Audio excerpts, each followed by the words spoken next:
Ipinagdiriwang ng Bacon Benguet ang kanilang anibersaryo. Pagpapahalaga ng kultura at tradisyon, binigyang diin sa ginanap na cultural competition. Narito ang report ni Jonalyn Ponciano.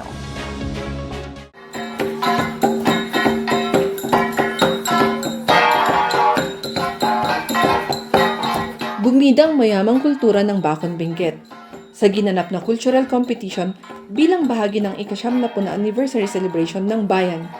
5 paaralan ang nakibahagi sa kompetisyon kung saan pinatunayan nila ang kanilang pagmamahal sa kinagisnang kultura. Kabilang sa mga nakibahagi ang Manliwang Cultural Group ng Sinakbat National High School. Iprinisinta nila ang Sagawsaw o Ritual of Healing. Pinuputol ang tunan na putri fern, inuukit na parang ulo bago itinataas para mapakalma ang mga espiritu. Sinasabayan ito ng pagsayaw ng mga residente. Ipinakita naman ng Bacon National High School ang Bengekan. Ito ang ipinangalan sa igat na pinaniniwala ang nahulog mula sa Patan Falls.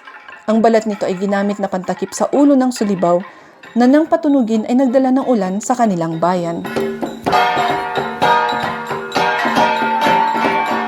Itinampok ng Palidan Integrated School ang alamat ng Beto o Bitag. Ito ang naging solusyon sa problema ng mga residente ng Mabatang sa Dalipay na mga baboy ramo na kumakain at sumisira sa kanilang mga pananim.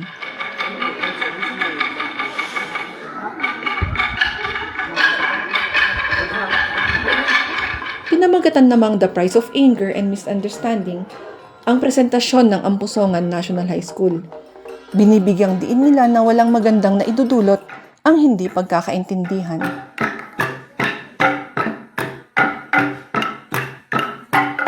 Samantala, ang Kayapa National High School inilarawan kung paano nakuha ng Bawdan ang kanyang pangalan.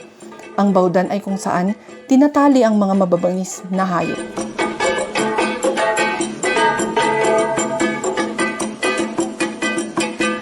Ipinagdiriwang ng Bacon ang kanilang anibersaryo na may temang Innovating Agritourism for a Sustainable Future, Empowering Rural Communities, Preserving Culture, and Practicing Good Governance.